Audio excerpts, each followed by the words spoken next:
Yan. Pwede ito. Okay. Ngayon ay ipapakita ko sa inyo ang kung paano kinukulayan ang dalawang object na pareho ang kulay. Okay. Ay, unang-una kukuha tayo. Ang gagamitin natin ay oil pastel. Ito mga oil pastel na gagamitin natin, no? Yan. Okay. Kapag magpipinta gamit ang oil pastel, hindi ka pwedeng gumamit ng lapis. Dahil ang lapis at ang oil pastel ay hindi nagsasama. Hindi sila nabe-blend. So, kinakailangan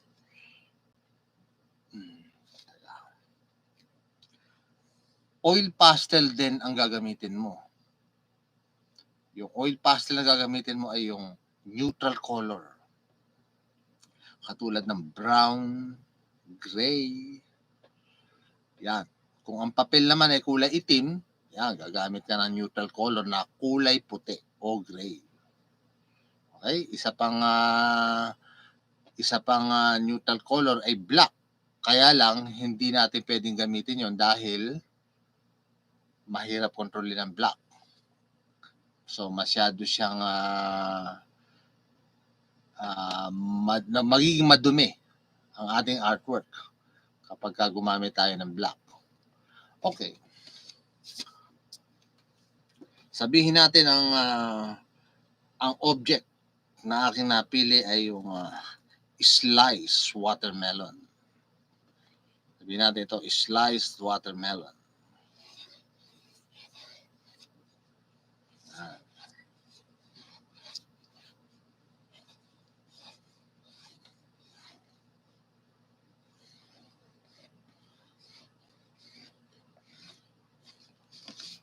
Okay, ito siya.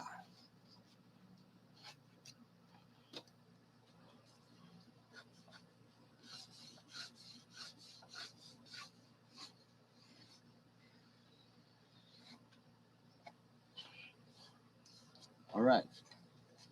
Okay. Itong watermelon na to, sabihin natin may isa pa rito. May isa pa siyang kasama rito.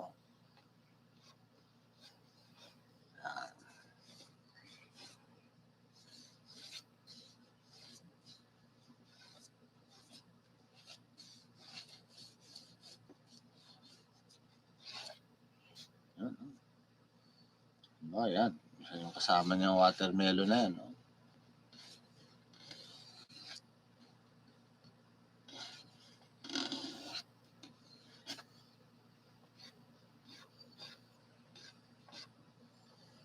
Okay. So, yan ha. Okay. Ngayon, sisimulan natin itong kukulayan itong harapan. Yung watermelon na nandito sa bandang harapan. Okay. Ihahanda muna natin yung gagamitin natin dito sa red sliced watermelon. Okay. Ihanda natin yung kulay magmula sa light papunta sa dark. Kasi ang oil pastel method is from light to dark. Okay. So, meron tatlong kulay ang kailangan natin ihanda. Ihanda natin itong light orange. Okay, light orange. Sa light orange tayo magsisimula. Yan.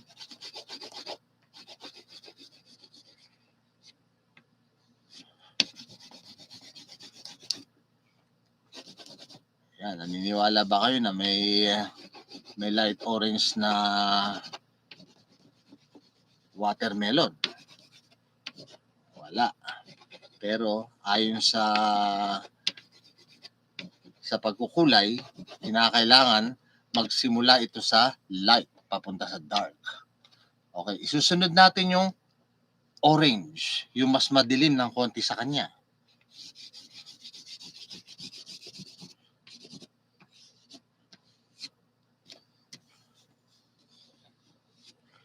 Yan. Okay. Pagkatapos niyan, kukunin mo yung unang kulay na ginamit mo. Ibe-blend mo yung pagitan na yan, no? At magaan na lang ang application. Yan. Para walang makitang guhit sa pagitan nung dalawang kulay na ginamit. Ayun, no? Tapos siguraduhin yung mga maliliit na white leave out na yan, dapat yan ay sarado. Hindi pwedeng yan ay may nakikita mga puti-puti dyan na hindi nalagyan ng pastel. Yan. Yan. Ang kasunod ng orange ay red-orange. O yung tinatawag na vermilion. Okay. Ito kailangan gamitin, no? Dito sa bandang baba, putulin natin yung pastel. Kasi kinakailangan dito, pinuputol yung pastel. Para mas madaling kulayan yung mga surface na dapat kulayan. Okay. Ngayon, ibe-blend mo yan, kukunin mo yung kulay na sinundan. Yan, yung orange. I-blend mo ng dahan-dahan yan, no? Yan.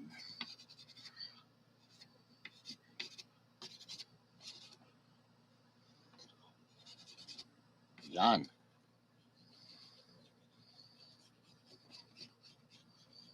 Then, saka mo ngayon isara to.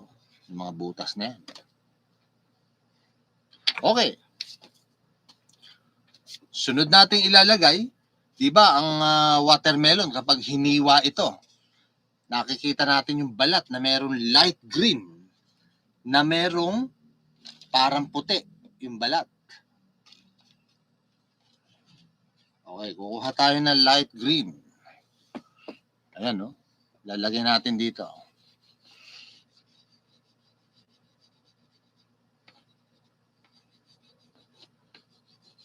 Yan.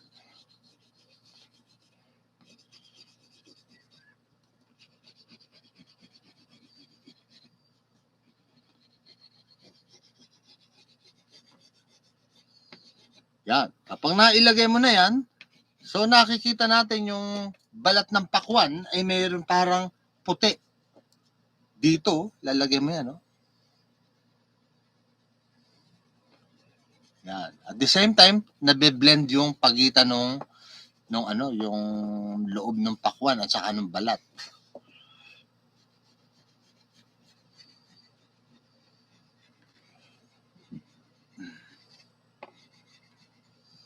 Okay, ang purpose ng ating demonstration ay para maipakita doon sa mga nag-aaral na kapag magkatabi ang dalawang object na may pareho ng kulay, ay hindi pwedeng pareho ng tone. Dapat mas madilim yung isa. Okay, dahil kapag yan, pinagpareho mo ang kulay niyan, ang tingin ng tao dyan sa malayo ay isang object lang yan. Yan. Kailangan dyan, malambot yung mga pagitan na yan. No? Okay. Okay, mamaya na natin ilalagay ilagay na natin itong madilim na green. Saan may madilim na green ko dito? Mukhang, saan ba napunta yun? Ayun! Yan, ito. May madilim dito na green, no? Dito sa gilid na to, Yan.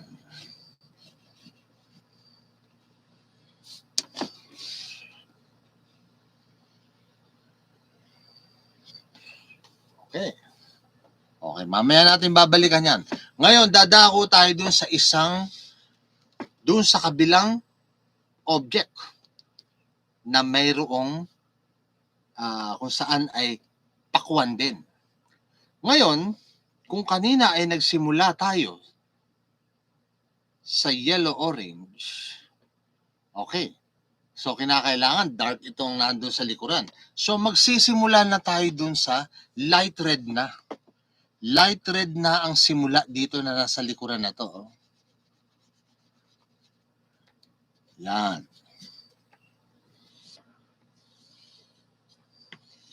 Kasi yung kung paano tayo nagsimula dito sa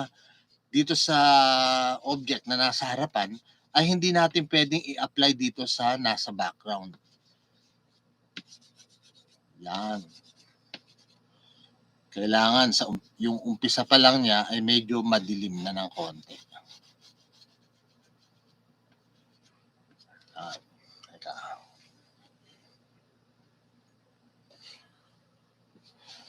Okay. Ngayon, ang kasunod nito ay red. Okay, para dumilim siya, i-shade natin ng red. Itong nandito sa may bandang likuran nung pakwan na nasa harapan na to.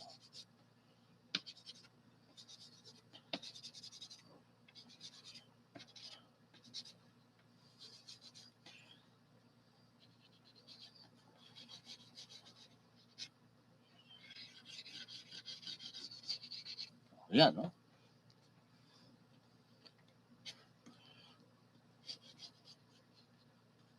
Okay, ngayon, para lalo magkaroon ng magandang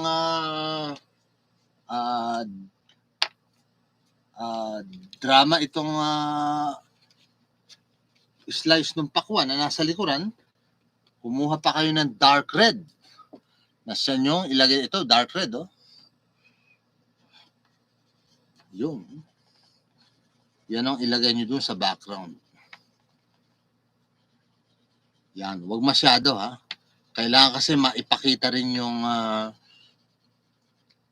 analogous color nitong nasa background.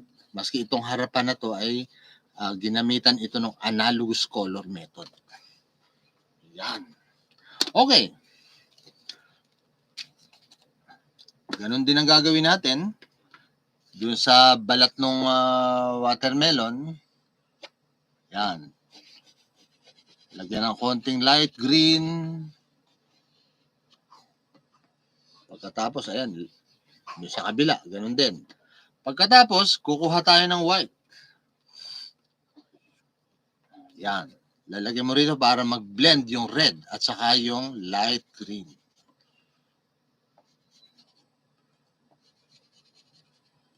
Okay, yan. Ganun din dito. Basta siguraduhin na lahat na maliliit na butas na puti na yan ay sarado. Kasi hindi magandang tingnan kung ang kinulayang object gamit ang pastel ay medyo maraming puti na hindi natakpan. Yan. Medyo dark dapat yung nandun sa background na yun, no? Pati dito. Pero huwag masyado, baka masyadong dumilim. Okay. Yan, ha? Okay. Ngayon, balik tayo dito sa watermelon na nandito sa harapan. Yung part na to ay kinakailangan to ay medyo huwag masyado matigas itong part na to. Yan. Then itong nasa taas, dahil may mga konting tama ng ilaw yan, so kailangan may highlight. Ang highlight kasi ng isang object, hindi ko mo highlight at bigla mo na lang siya lalagyan ng puti. Wag mo lalagyan bigla ng puti. Dahil ang highlight ay kung ano ang kulay ng object plus yung kulay ng ilaw, yun ang kulay ng highlight. Okay? So ano yan? Kulay ng object at pinaghalong kulay ng ilaw, tapos lalagyan mo lang siya ng konting maliwanag dun sa taas. Depende sa light condition, ha? Hindi lahat ng pagkakataon ang highlight ay kulay puti. Yan. Okay, mamaya natin babalikan yung mga highlight na sinasabi ko. Okay, ngayon, lalagyan natin ng buto. Lalagyan natin ng buto ang mga pakwan na to. So, ang buto ng pakwan ay hindi itim. Okay, naniniwala ba kayo na ang buto ng pakwan ay hindi itim? Okay. Pwede kayong gumamit ng dark green para sa buto ng pakwan. Ayun, no? Yun.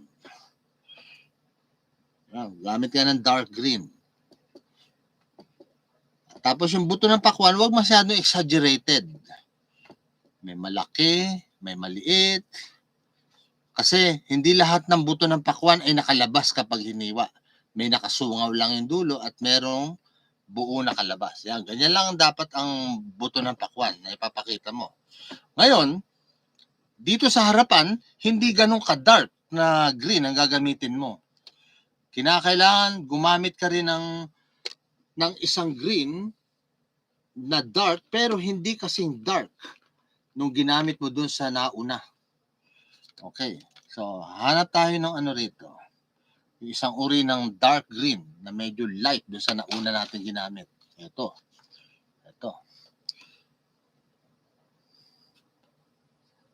Yun.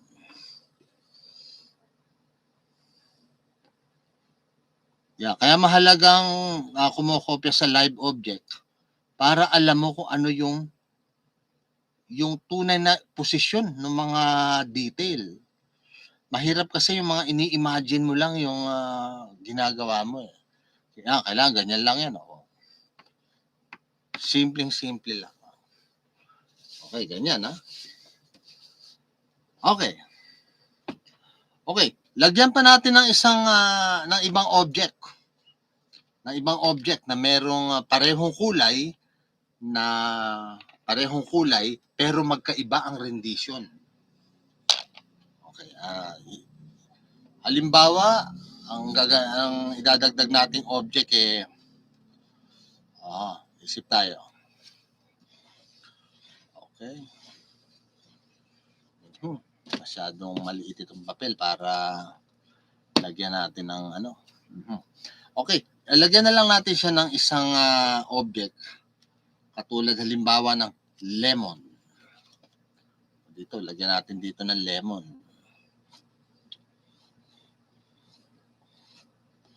Okay.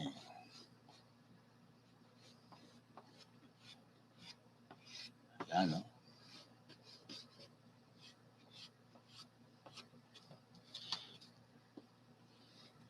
Yan. Tapos dito sa kanyang likuran, lagyan pa rin natin ng isa pang object.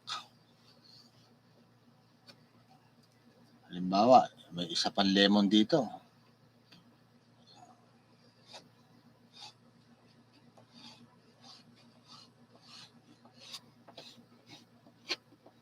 Yan.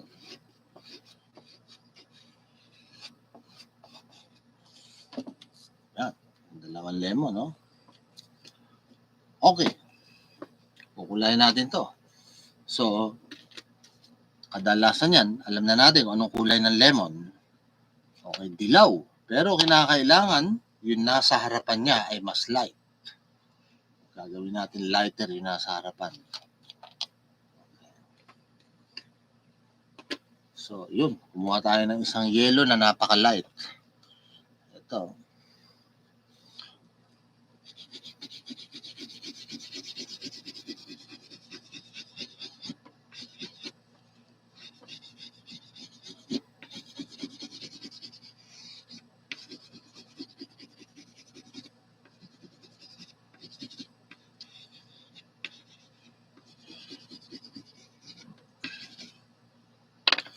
Okay.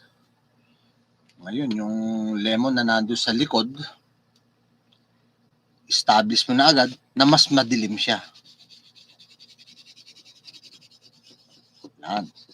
Mas madilim yung isang lemon na to, yung nasa likuran niya. Okay, ngayon, umpisahan natin ang pag-shading nitong lemon na nasa harapan. Okay. So, itong dilaw na lemon ay dapat maingat ka sa pagkukulay dahil ang kulay niya ay hindi naman siya talagang dark. Kailangan ito ay madilim yung isang to. Yan. Dito sa right side. Kasi ang ilaw na palalabasin natin dito ay nanggaling sa left side. Nanggaling dito sa kabilang side yung yung ilaw. Okay. So ngayon, yung mga nakikita nyo mga brown outline na madaling tanggalin yan kasi dahil yan ay neutral color, naghumahalo yan. Madali siyang humalo sa kahit na anong kulay na gagawin mo. Ayan, hindi mo na siya mapapansin. Mapansin mo man siya, nagpapadagdag pa siya ng beauty ng ating artwork. Okay, ngayon, hindi dapat masyadong exaggerated yung kulay ng lemon. Hindi siya dapat masyadong hindi siya dapat masyadong maraming kulay. Teka, i-light muna natin 'tong lahat ito. Isara natin itong mga butas na to. Yan.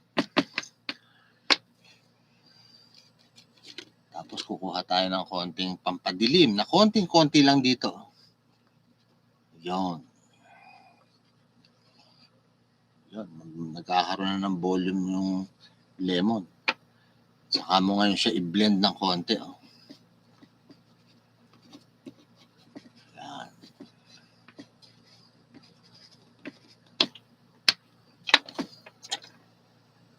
Alright. Doon tayo sa lemon na nandun sa likuran. So, kinakailangan dumilim siya ng konti.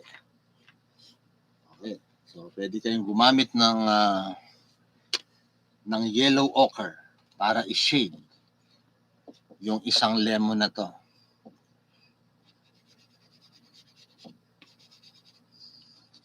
Yan.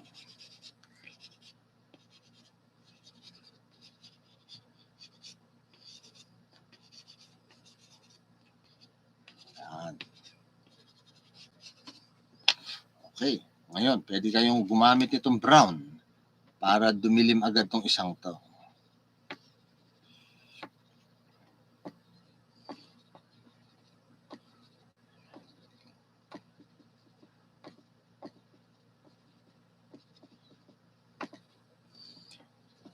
Yan. Okay. Ayusin pa natin yan.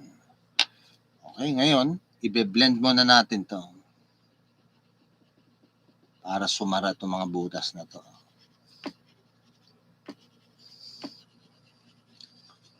Okay.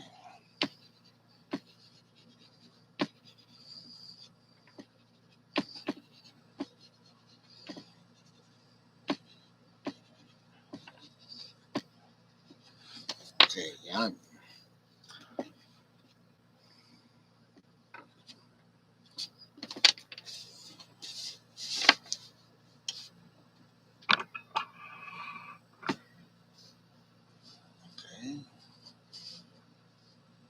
Okay. Ngayon, lalagyan natin siya ng table line. So, sa itsura ng artwork na to ay hindi dapat masyadong matalas yung guhit ng lamesa. Yan. So, ito siya dapat. Yan. So, itong background ay kailangan gawin natin dark yung background. Simulan natin dito banda.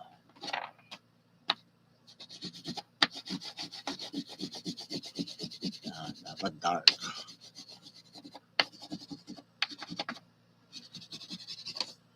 Yan, may matatakot. Yan, i-apply nyo dyan agad yan.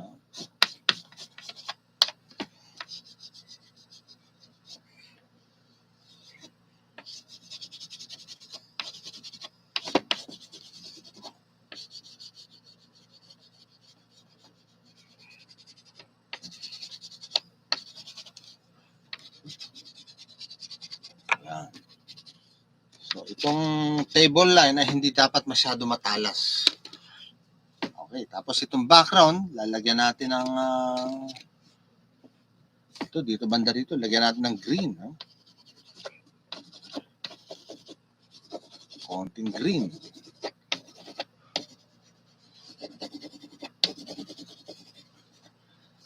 Tapos kung ano yung kulay ng object, may konting kulay din siya dito sa background. Ayan, oh. Yan.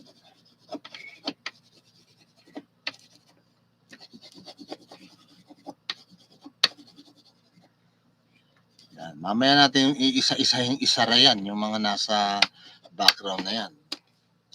Okay. Ngayon, itong foreground. Ang ilalagay ninyong kulay nitong foreground ay any light color na hindi kahawig ng isa man sa mga subject na ito. Okay. Lagi nyo ilalagay any light color na hindi kahawig ng nung nasa subject. Okay. Ano nga ba ang pinakamagandang kulay na pwede natin ilagay dyan sa harapan? Okay. So, hindi tayo pwede maglagay ng yellow ochre dahil magiging kahawig nitong lemon. So, kukuha tayo ng isang kulay na light na malayo sa kanila. Teka, ano nga ba yun? Hanap tayo. Saan ka ba? Okay, ito. Pink. Okay, pwede tayong gumamit ng pink. Kailangan medyo pink na ano yan. Ito. Yan.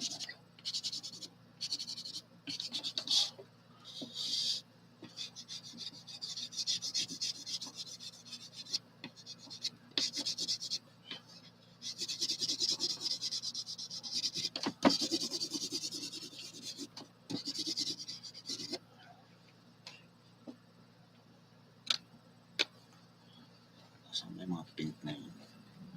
Ito.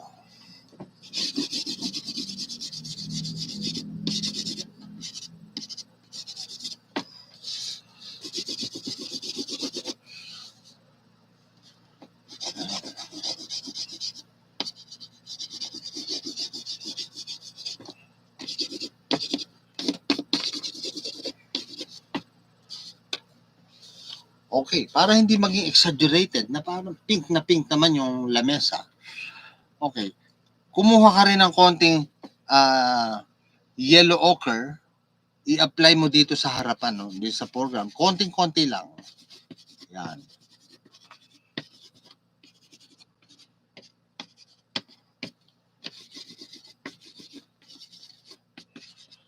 Yan. Okay.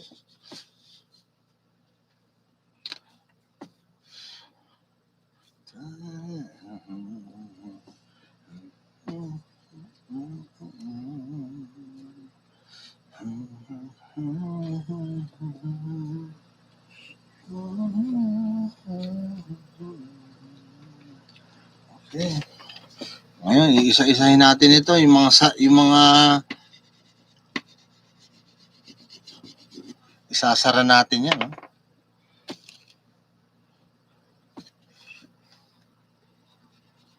Okay. Establish muna natin yung shadow na nanggaling doon sa kabilang side. Okay, ang shadow niya ay nandito. So, kukuha tayo ng kulay ng shadow na ilalagay natin dito sa harapan.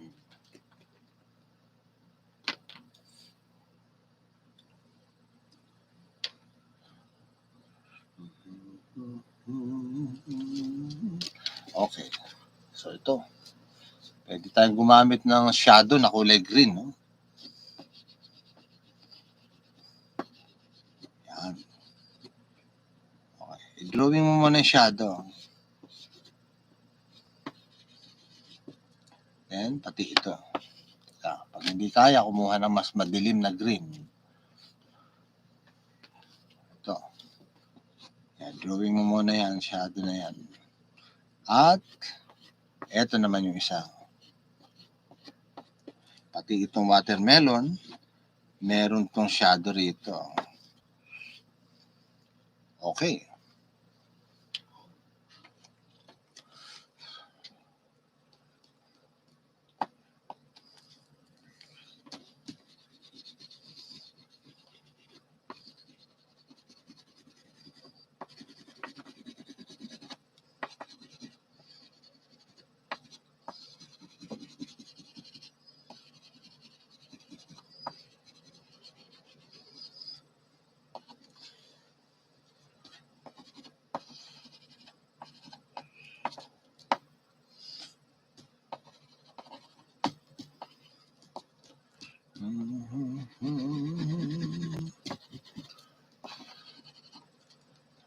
Kabila, yan din, ha?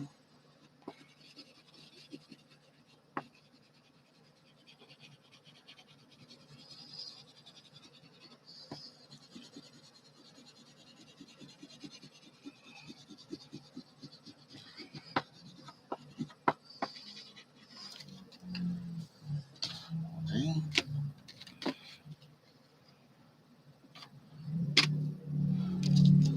So, lalagyan natin ng madilim doon sa sulok na yun.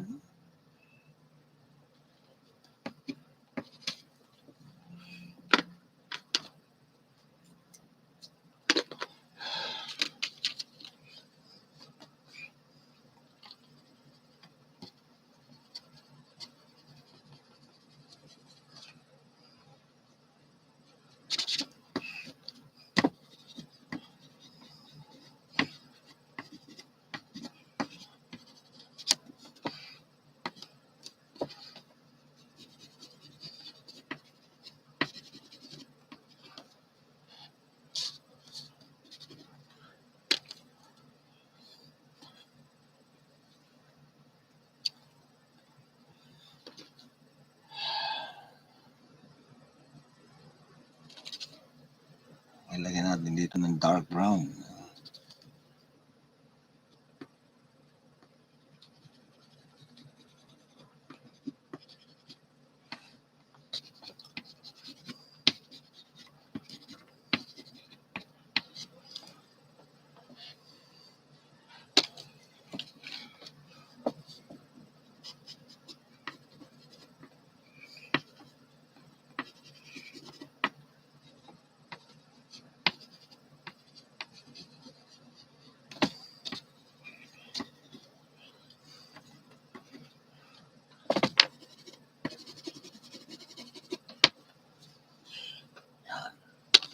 Okay, ngayon, isasara muna natin itong mga butas na nakikita natin.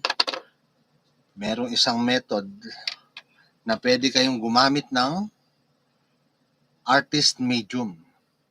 Ayan, no? Yung artist medium na yun, no? Meron siya parang mga gel-like na malagkit yung oil na to. Pwede kayong gumamit ng, ayan, no? Ito nyo, makikita nyo. Okay. Pwede kayong gumamit ng linseed oil. Ayan, no? Dahan-dahan yung isara yung mga gilid na yan, no?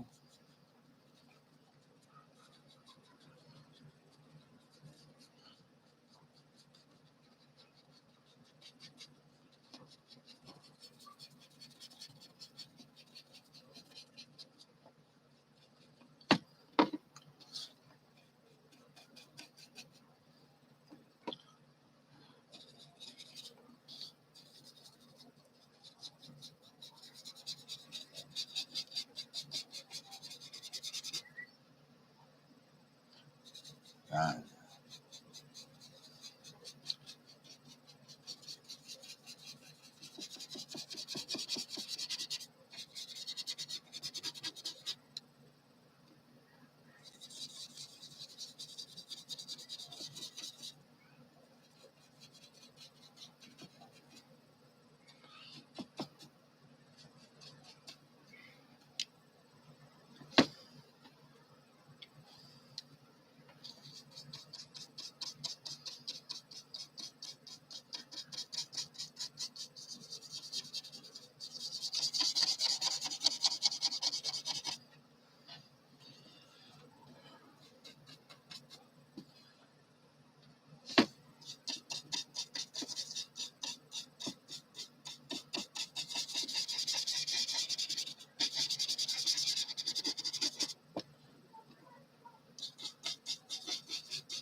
Yun. At ito, iisa-isahin mo yan, no? Para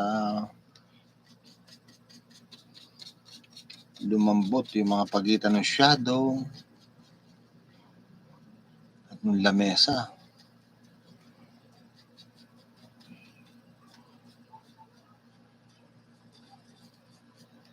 Yan, at ito.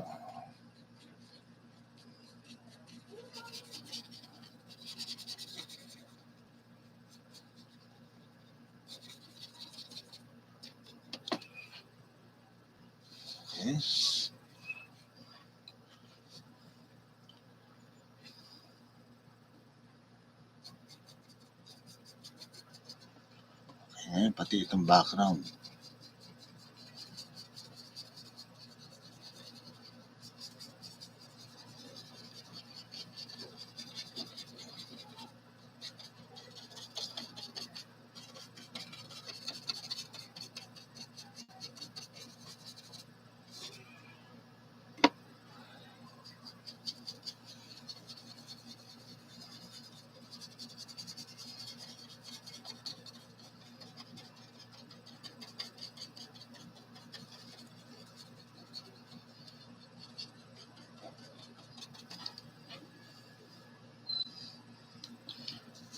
Pero hindi lahat ng surface ay dapat i-dilute nitong artist medium, ha.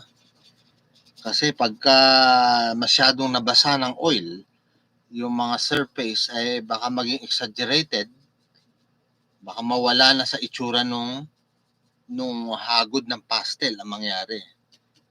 Ang target mo lang dyan, yung dapat isaray yung mga maliliit na puti na parang mga butas na yan, yung hindi nalagyan ng oil pastel. Yun.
Okay, ngayon, kung napapansin niyo itong dalawang object na kulay dilaw, mahina ang contrast. So, kinakailangan maging malakas yung contrast niya. Kailangan lumakas siya. Okay, dito sa background ng lemon na to, medyo padilimin mo ng konti ito.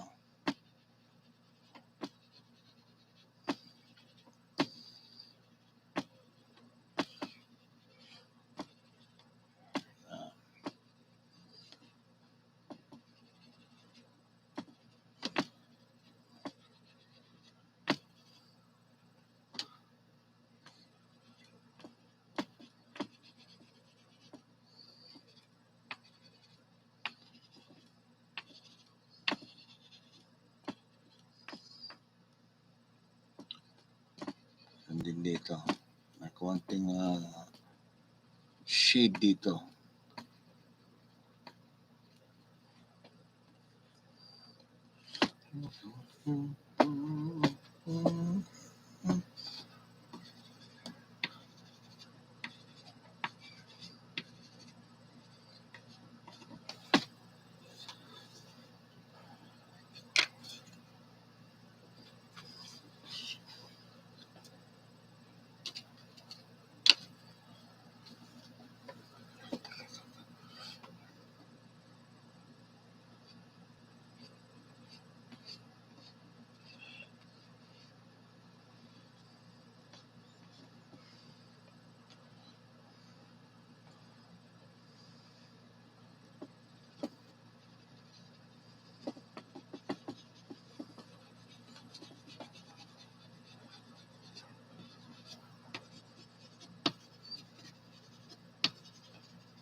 Yan.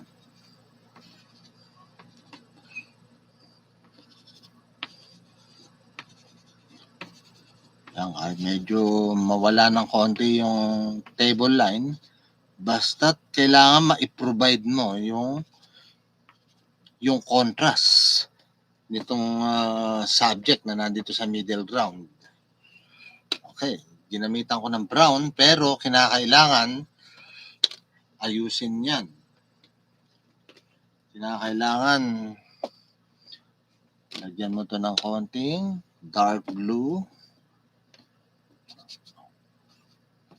Yan.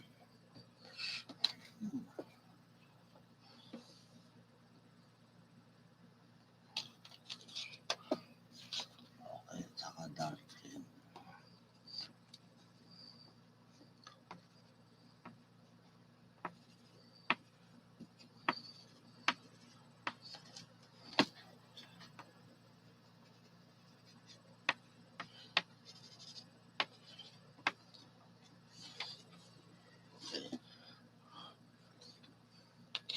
Ngayon, lalagyan natin to ng malakas na highlight.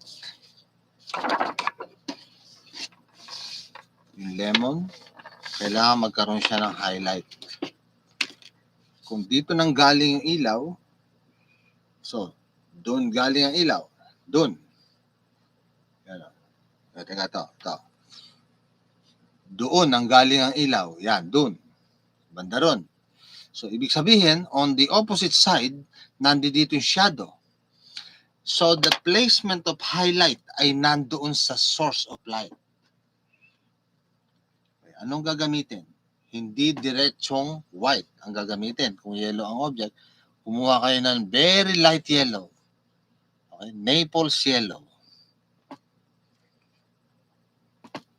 Yan. Yan, no?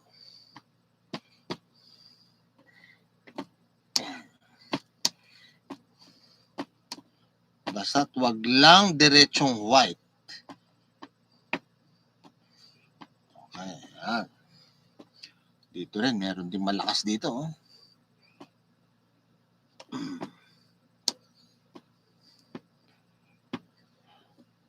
Yan, saka kinakailangan, noon mo pa lang i-apply sa ibabaw yung kaunting white. Yun. Noon pa lang siya magkakaroon ng white. Pati dito. Yan.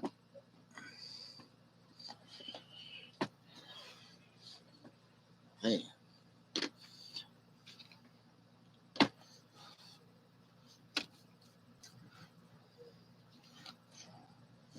Okay, paano naman yung table line na yun, yung nawala doon sa bandang likuran na yun? So, kinakailangan lumabas siya. Okay. So, in that case, kinakailangan natin gumamit ng gray. Gray dito. Yan.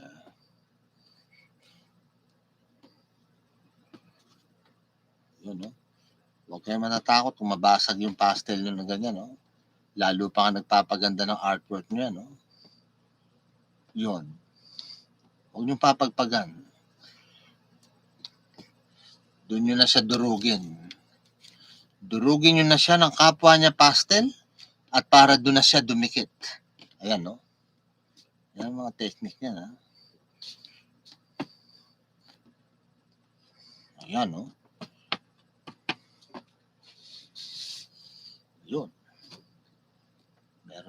Meron ng ano doon. Kasi, kailangan mas madilim ng konti yung nandun sa bandaron. Yan.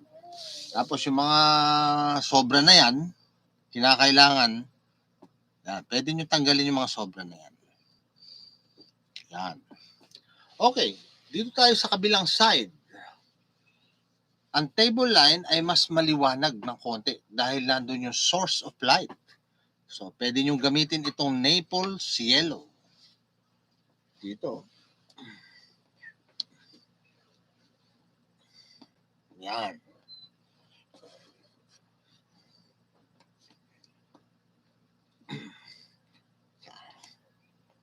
masyadong malambot yung pastel. So, natural lang yan.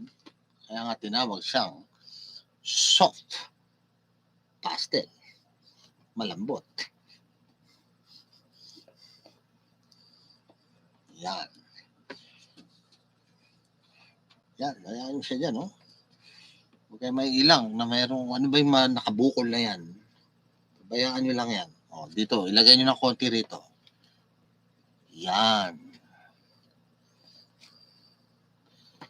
Okay. Yun, may buhok.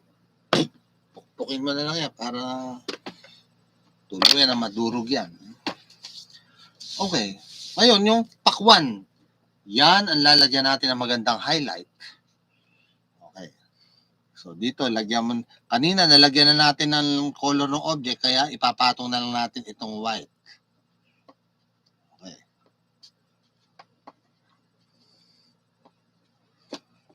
Oh, masyado malakas. Okay, pagka ganyang napasobra ang lagay, kumuha kayo ng kulay ng object, yung pinaka-light. Saka ninyo i-subdued yung part na yun. No? Pap, pap, pap, pap, pam, pam. Yan. Malakas yung ilaw eh. Okay, ngayon dito, walang white. Yung isang slice ng watermelon. Kaya yung pinaka-lightest orange ang gagamitin mong highlight para sa kanya. Yan. Kasi ang highlight colors at saka yung ilaw ay mayroong tinatawag na perspective. Okay. Sa madalit sabi, ang perspective ng ilaw, kung saan ang gagaling ang ilaw, natural na yun ang pinakamaliwanag. Okay. Ngayon, kung sino yung nasa pinakamalayo sa ilaw, medyo mahina ang kanyang ilaw. Yun ang isang simpleng explanasyon tungkol sa perspektibo. Yan. Yan.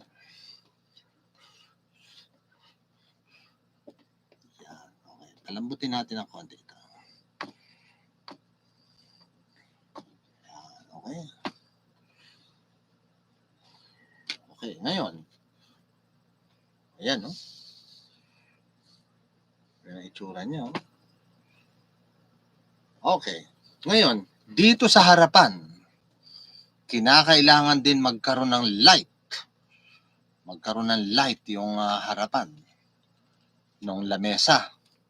So ito, lalagyan natin itong light, yung durug-durug na green pastel eh, no? Okay. Tingnan nyo yung technique na to. Durugin natin ito. Yun, dyan mo na sa durugin, no? Yan.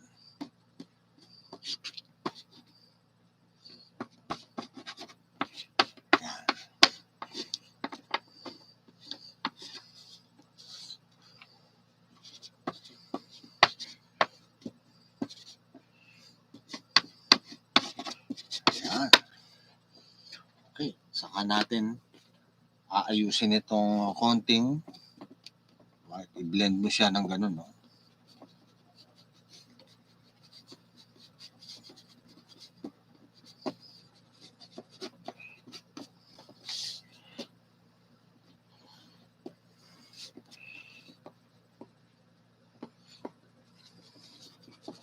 Yan.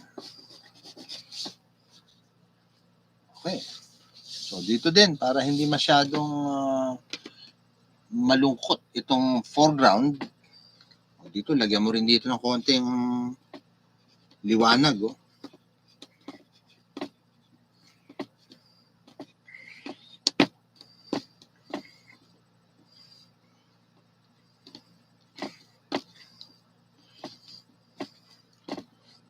Yan. Yun, no?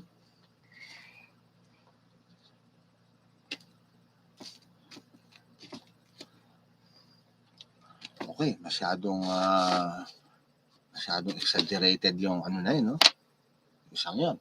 So, anong gagawin natin dyan? Kukuha tayo ng kulay ng lamesa. Yung kulay ng lamesa, ang gagamitin natin pang subdued ng mga sumobrang liwanag ng ilaw na nandito na buo-buo. Yan.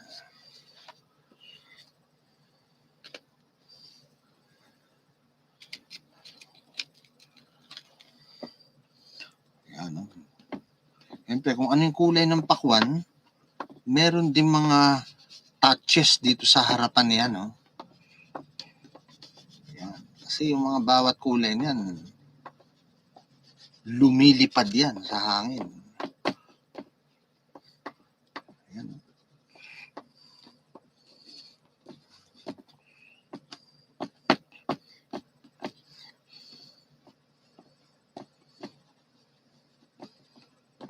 Yan. Uy! Yan. Normal lang yan. Na maputulan ka ng pastel. Hindi ka naman papagalitan ng nanay mo dyan. Maputol yung pastel mo. Hindi naman ito Crayola para pagalitan tayo ng nanay natin. Yan. Sabi nyo sa nanay nyo, natural lang daw po na nababali ang pastel. Kaya si Mr. Bal ay hindi nagpapagamit ng Crayola dahil pinapagalitan nyo raw kami kapag nababali ang aming Crayola. Huwag na kayong gumamit ng Crayola. Pastel na lang. Ewan ko, pag nagalit pa yung nanay nyo dyan, ewan ko na lang. Yan, no? Yan, di ba?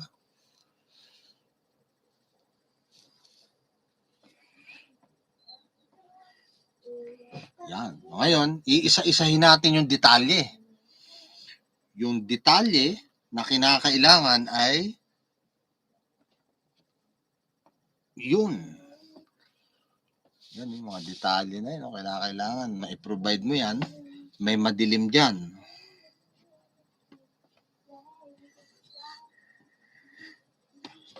Yan. Okay. Parang hindi pa kontento dun sa lemon na yun, ha. So, kinakailangan magkaroon to ng malakas na contrast dito. Yan.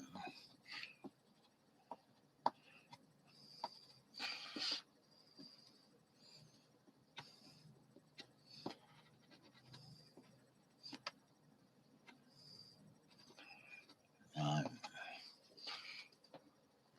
Pati dito. Wow.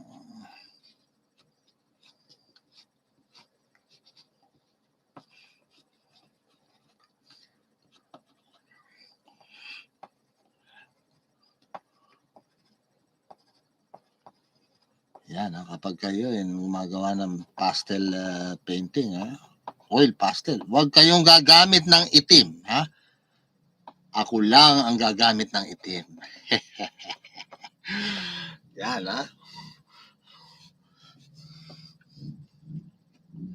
Yan.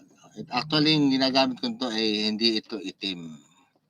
This is my own formulated mixture of two colors na nagmukha siyang itim.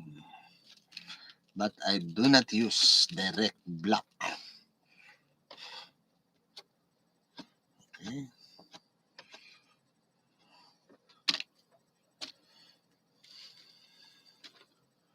Okay. Sana may natutunan kayo sa aking demonstration na to. At huwag niyong kalimutang mag-like. At welcome po ang anumang suggestion para muli po ako magpapakita ng iba na naman demonstrations sa susunod. Oh, napasobra tong isang to. Ang dumi pala ng isang pastel na yun, no? So, walang problema. Pwedeng linisin yan, no? Oh, teka. May problema. Teka, tingnan natin. Ano magagawa natin? Paano linisin yan? Ba't ba nadampot ko pa yung isang yan?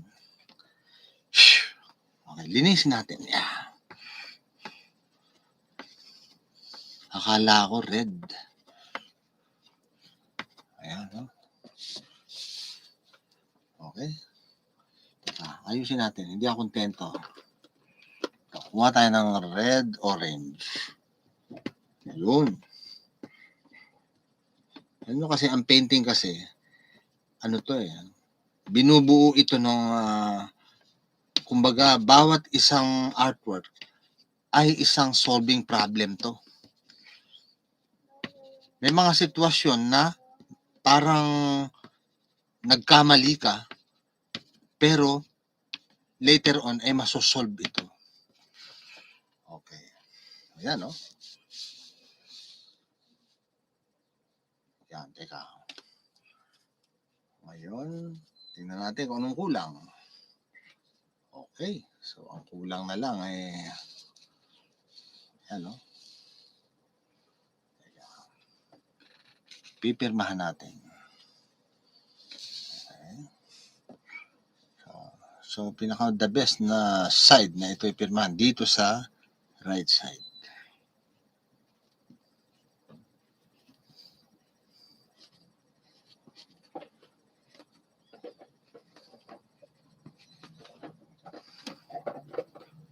Twenty 23.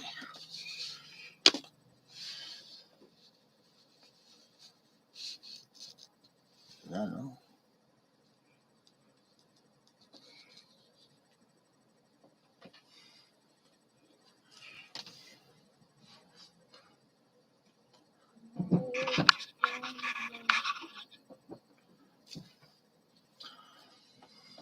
Okay.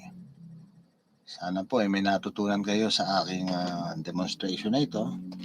At huwag kalimutang mag-like. At marami pa akong i-share sa aking susunod na video. Yan. Alam nyo kasi ang mga technique sa painting, nananatiling magbuhat pa nung mga nagdaang panahon ay nananatiling lihim yung mga secret na yan. Yung mga technique, hindi itinuturo ng iba. Na sa abot na aking makakaya, ay pwede kong i-share sa inyo na yung mga technique na yan. Yan. Okay. Diyan po nagtatapos ang ating demonstration sa subject matter na ito. Okay. O teka, may kulang pa. Dali. Kailangan ayusin yung lugar na ito. Yan.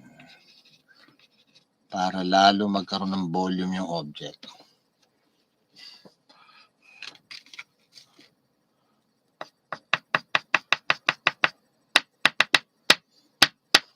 Yan.